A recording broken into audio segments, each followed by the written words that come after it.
Como la mayoría de alumnos peruanos, cuando me enseñaron sobre la época del terror de los 80 y 90 en el Perú, mi libro del Estado no se tomó la molestia de profundizar mucho.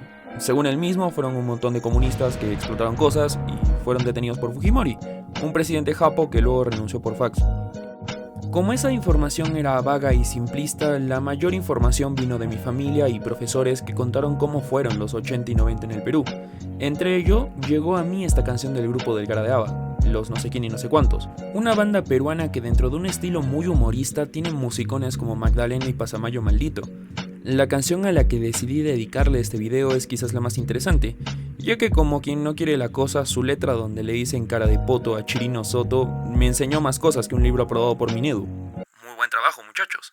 Así que el día de hoy intentaré revisar los puntos más interesantes de la canción y explicarles de una manera sencilla de qué nos hablan.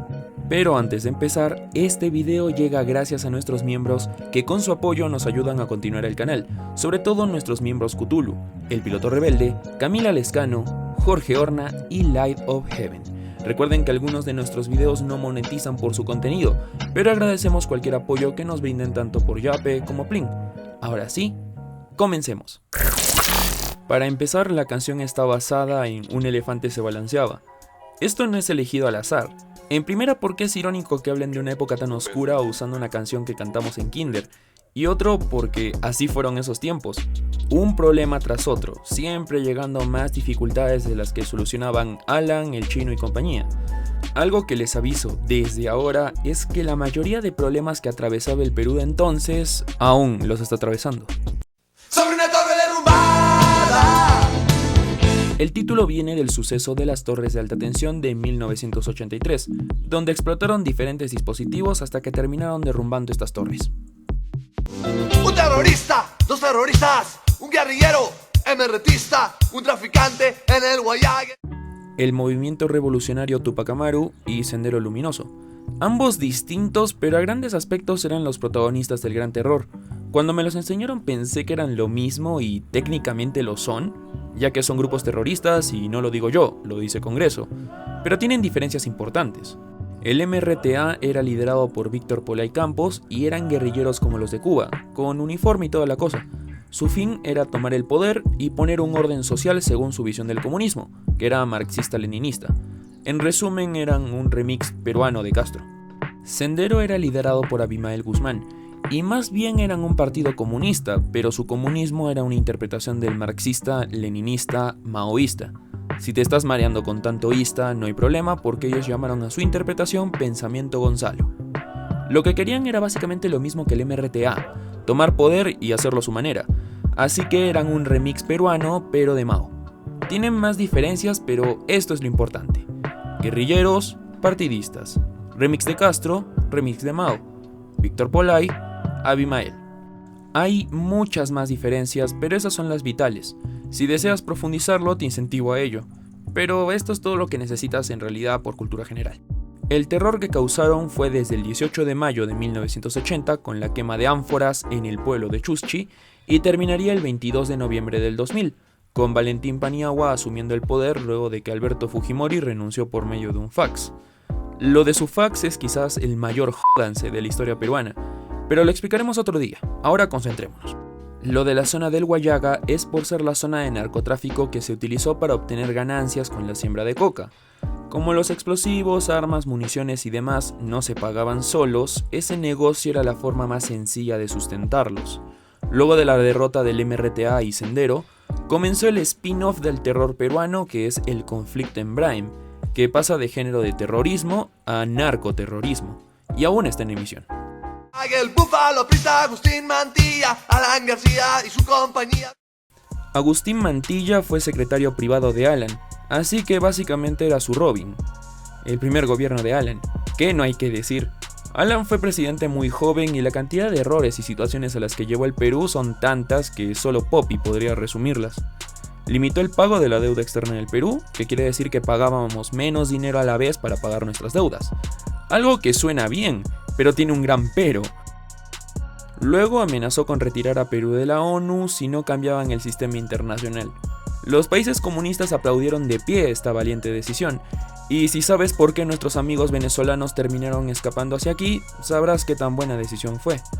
Luego vinieron las colas de Alan, que mejor que explicarlas te sugiero que le preguntes a algún familiar tuyo qué tal la pasaba esperando sus buenas 3 horas ahí. Seguro que también la aplaudirán de pie. Y a Villanueva del Campo me da tanto asco como Chirino Soto con su cara de poto como... Nuestro Congreso es uno solo desde que Fujimori hizo el autogolpe y creó la Constitución del 93, donde pasamos de tener 2 cámaras a una sola. Antes era un doble Congreso, por así decirlo, con senadores y congresistas, que en resumen era pagar el doble al legislativo por básicamente el mismo rendimiento. Armando Villanueva del Campo y Chirino Soto fueron precisamente senadores durante el 85, y nadie los quería por lo mismo que odiamos a Mulder, a Bartra, a Estoy Chihuán, a Doña Leche Gloria, que de hecho es familiar de Chirino Soto, pequeño dato, y en fin, clásicas de Congreso. De poto como 5 policías en la esquina del arco vendiéndole rifas a los más zampados y total corrupción hay en todos lados y por... La corrupción en el Perú tiene más de 200 años y tiene miles de formas, pero nos centraremos en los 80 y 90 y en las coimas de la policía. La coima, propina, pala gaseosa, pa' su regalo de Navidad y miles de frases que se usan para pagarle a un oficial y que la multa no moleste a ninguno de los dos. En el caso de la época de la canción, la policía tenía problemas para recibir su sencillo y no ser atrapados, así que hacían o fingían hacer rifas para pagar el equipo policial que según ellos gobierno no les daba, lo cual de hecho es media verdad, pero no justifica lo que hacían. Entonces, para librarte de la multa, tenías que comprar 4 o 5 rifas y se iban. Incluso a veces ponían multas que ni siquiera venían al caso, pero la cosa era que compraras las rifas. Incluso aquellos que manejaban completamente ebrios, se salvaban comprando 20 o 30 tickets. Aquí en el Perú les decimos a los que están ebrios que están zampados. Y por 5 lucas me compro un diputado, un juez, un fiscal, un par de abogados. Este no es difícil de entender. El poder judicial peruano y en sí su sistema de justicia siempre está manchado de casos de corrupción donde un fajo de billetes inclina la balanza de la justicia a donde convenga. Y tú, ciudadano sin tanto dinero, no puedes hacer nada contra alguien con un ejército de abogados y sobornos millonarios. Algo que ocurría demasiado en los 90 y lastimosamente también hoy en día. Y dudemos que pare por buen tiempo. Un arquitecto, un su defecto, un novelista o un par de periodistas. Si conoces el caso Odebrecht, entonces sabes que tenían razón. A nivel gobierno existieron construcciones confabuladas y aún hoy en día hacen la clásica de decir que compraron 2 grapas por 500 soles cada una. El novelista que nombran es una clara referencia a Vargas Llosa, quien de hecho fue competencia de Fujimori en las elecciones del 90 y de quien hablamos en el iceberg de Arequipa. Así que pasa a verlo. Si te preguntas por qué nuestro periodismo es como es ahora, cobarde y en su mayoría comprado, es básicamente por esta época. Vladimiro decía tal cosa, no saldría en las noticias, y tenías que hacerlo si no querías ser encontrado misteriosamente automorido de 30 balazos en la cabeza. Así que los valientes periodistas murieron, y los que nos quedaron fueron los que temían por su vida y eran precavidos para informar, pero también un buen montón que aceptó el dinero a cambio de su alma y ética profesional. Así nació nuestro actual periodismo. Otro amigo que pierdo, antes Ken y ahora Stan. Solo me quedan estas 2 mierdas. Un arzobispo, un cardenal, una virgen que llora y una virgen de verdad, y quizás a Fujimori. Este último verso es interesante.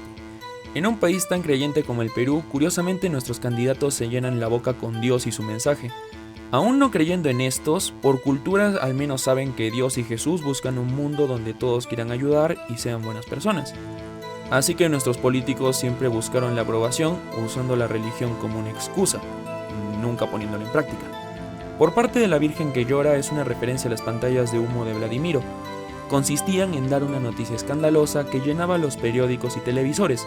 Así el Perú se concentraba más en eso que en lo que pasaba en gobierno. La Virgen que llora es una mentira que escandalizó al Perú por meses, pero era una figura que usaba el mismo mecanismo que usan las muñecas de juguete para llorar.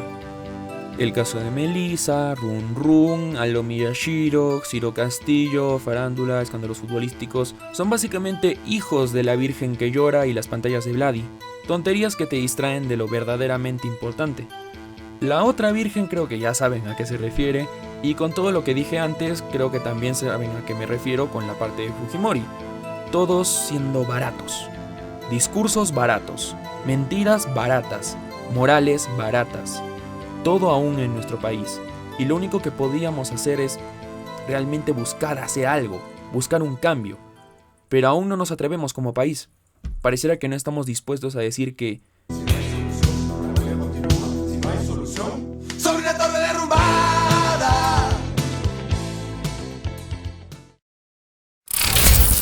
si te gustó este video, se agradece muchísimo tu like y suscripción.